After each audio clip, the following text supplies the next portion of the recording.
Dieu nous parle. Chaque jour, Charles et Carole vous présentent la leçon de l'école du sabbat.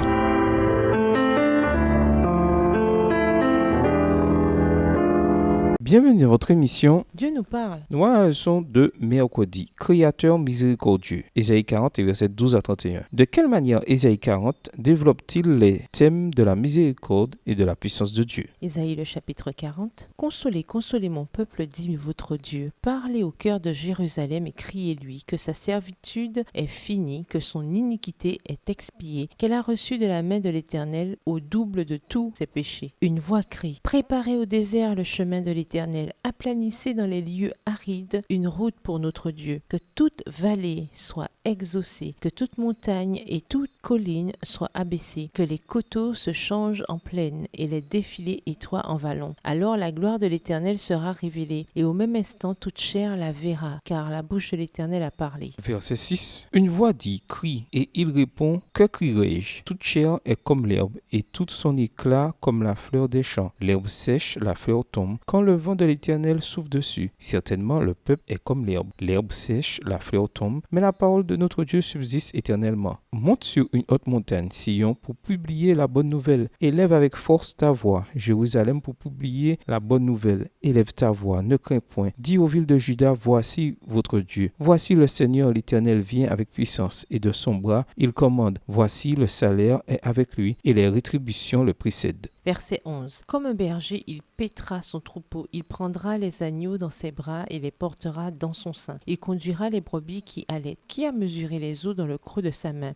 pris les dimensions des cieux avec la paume, et ramassé la poussière de la terre dans un tiers de mesure? Qui a pesé les montagnes au crochet et les collines à la balance? Qui a sondé l'esprit de l'Éternel et qui l'a éclairé de ses conseils? Avec qui a-t-il délibéré pour en recevoir de l'instruction? Qui lui a appris le sentier de la justice? Qui lui a enseigné la sagesse et fait connaître le chemin de l'intelligence? Voici les nations sont comme une goutte d'un seau. Elles sont comme de la poussière sur une balance. Voici les îles sont comme une fine poussière qui s'envole. Le Liban ne suffit pas pour le feu, et ses animaux ne suffisent pas pour l'holocauste. Toutes les nations sont devant lui comme un rien. Elles ne sont pour lui que néant et vanité. À qui voulez-vous comparer Dieu? Et quelle image ferez-vous son égal? C'est un ouvrier qui fond l'idole, et c'est un orfèvre qui la couvre d'or, et y saute des chaînettes d'argent. Celui que la pauvreté oblige à donner peu choisit un bois qui résiste à la vermoulure. Il se procure un ouvrier capable pour faire une idole qui ne brûle pas. Verset 21. Ne le savez-vous pas? Ne l'avez-vous pas appris? Ne vous l'a-t-on pas fait connaître dès le commencement? N'avez-vous jamais réfléchi à la fondation de la terre? C'est lui qui est assis au-dessus du cercle de la terre, et ceux qui l'habitent sont comme des sauterelles. Il étend les cieux comme une étoffe légère, il les déploie comme une tente pour en faire sa demeure. C'est lui qui réduit les princes au néant et qui fait des juges de la terre une vanité. Ils ne sont pas même plantés, pas même semés, leur tronc n'a pas même de racines en terre. Il souffle sur eux et ils se dessèchent, et un tourbillon les emporte comme le chaume. À qui me comparerez-vous pour que je lui ressemble? Dit le Saint. Verset 26. Levez vos yeux en haut et regardez qui a créé ces choses, qui fait marcher en ordre leur armée, et les appelle toutes par leur nom, par son grand pouvoir et par sa force puissante. Il n'en est pas une qui fasse défaut. Pourquoi dis-tu Jacob? Pourquoi dis-tu Israël? Ma destinée est cachée devant l'Éternel. Mon doigt passe inaperçu devant mon Dieu. Ne le sais-tu pas? Ne l'as-tu pas appris? C'est le Dieu d'éternité, l'Éternel qui a créé les extrémités de la terre. Il ne se fatigue point, il ne se lasse point. On ne peut sonder son intelligence. Il donne de la force à celui qui est fatigué, et il augmente la vigueur de celui qui tombe en défaillance. Les adolescents se fatiguent et se lassent, et les jeunes hommes chancellent. Mais ceux qui se confient en l'Éternel renouvellent leur force.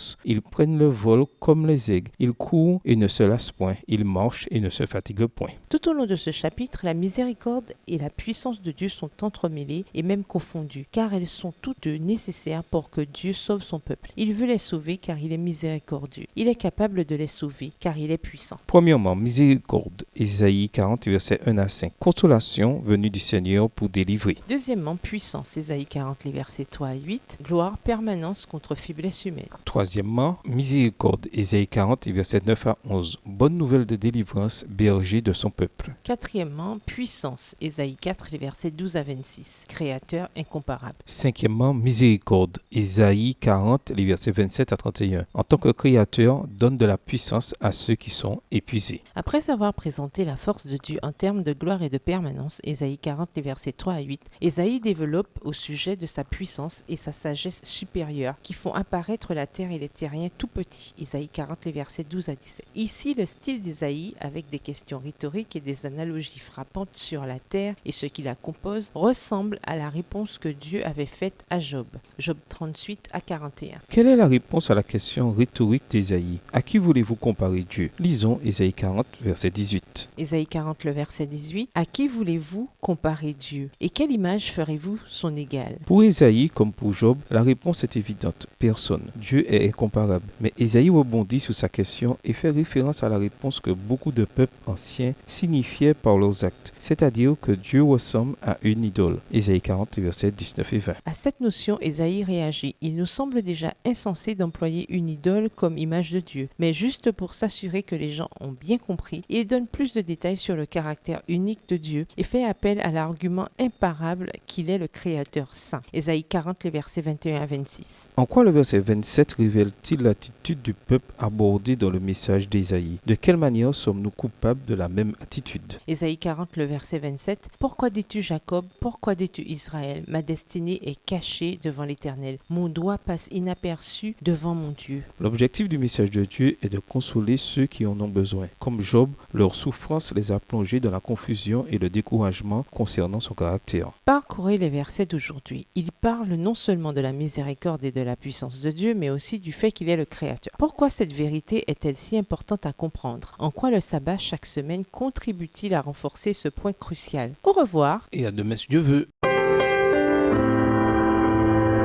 Dieu nous parle. Chaque jour, Charles et Carole vous présentent la leçon de l'école du sabbat.